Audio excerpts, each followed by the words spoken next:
Serupa seperti para pengukir yang memiliki pengetahuan mendalam tentang keadaan kayu, jenis-jenisnya, keindahan ukiran, dan cara-cara mengukirnya. Seperti itulah seorang guru seharusnya memiliki pengetahuan mendalam tentang seni mendidik. Bedanya, guru mengukir manusia yang memiliki hidup lahir dan batin. Ki Hajar Dewantoro.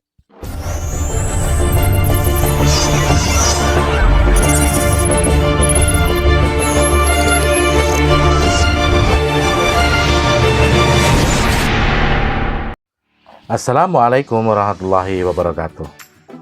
Saya Kusnul Akhirin, CGP Angkatan 10 Kabupaten Trenggalek, dari SD Negeri 2 Tamanan.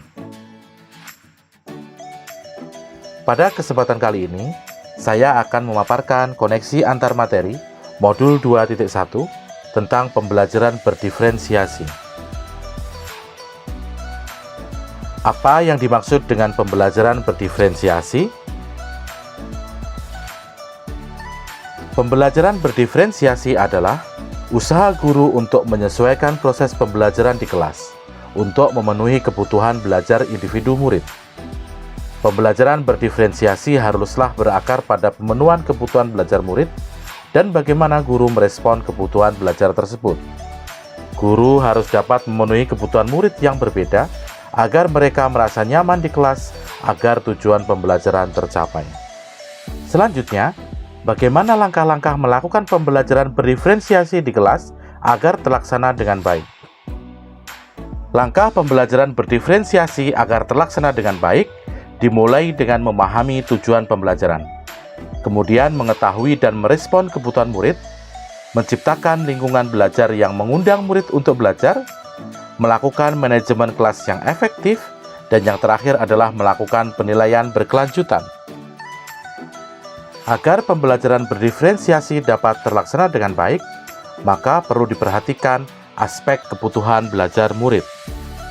Menurut Tomlinson, dalam bukunya, aspek kebutuhan belajar murid dibedakan menjadi 3, di antaranya kesiapan belajar murid atau readiness, yang kedua, minat belajar murid, dan yang ketiga adalah profil belajar murid.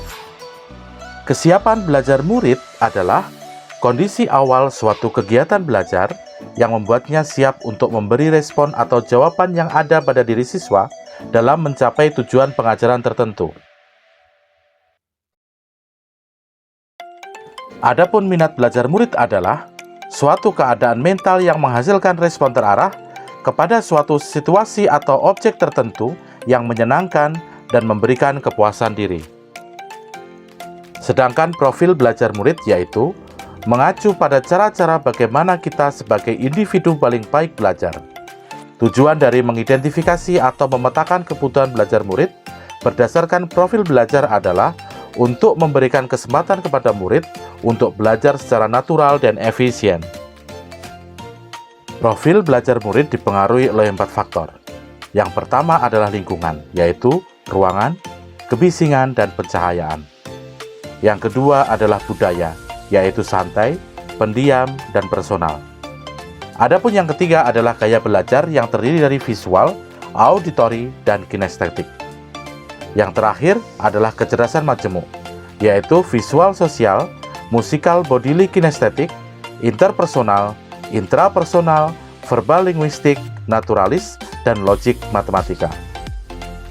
Langkah-langkah untuk memenuhi kebutuhan belajar murid diantaranya mengamati perilaku murid, mengidentifikasi pengetahuan awal, review dan refleksi praktik pembelajaran, berbicara dengan guru murid sebelumnya, membaca rapot murid di kelas sebelumnya, dan yang terakhir adalah penilaian formatif dan diagnostik. Bagaimana strategi pembelajaran berdiferensiasi dapat dilaksanakan di dalam kelas? Strategi pembelajaran berdiferensiasi yang pertama adalah diferensiasi konten. Ini berkaitan dengan apa yang diajarkan seperti materi, konsep, atau keterampilan yang perlu dipelajari sesuai kurikulum. Adapun strategi yang kedua adalah diferensiasi proses. Ini kegiatan yang memungkinkan murid berlatih, memahami, dan memaknai konten dengan cara membedakan proses yang harus dijalani. Dan strategi yang terakhir adalah diferensiasi produk. Ini merupakan bukti yang menunjukkan pemahaman murid dengan cara membedakan atau memodifikasi produk sebagai hasil belajar dan pengembangan yang telah dipelajari. Apakah pembelajaran berdiferensiasi ada kaitannya dengan modul lainnya yang telah saya pelajari pada modul-modul sebelumnya? Jawabannya tentu saja ada. Yang pertama, pembelajaran berdiferensiasi dapat terlaksana jika guru memenuhi kebutuhan belajar anak yang sesuai dengan kodrat alam dan kodrat zaman seperti pemikiran Ki Hajar Dewantoro yang telah saya pelajari pada modul 1.1. Kemudian, dalam pembelajaran berdiferensiasi, seorang guru harus berpihak kepada murid, reflektif, mandiri, inovatif, dan kolaboratif. Dengan hal itu, seorang guru dapat mewujudkan kepemimpinan murid dengan menuntun mereka merdeka belajar yang sesuai dengan peran dan nilai guru penggerak yang saya pelajari pada modul 1.2.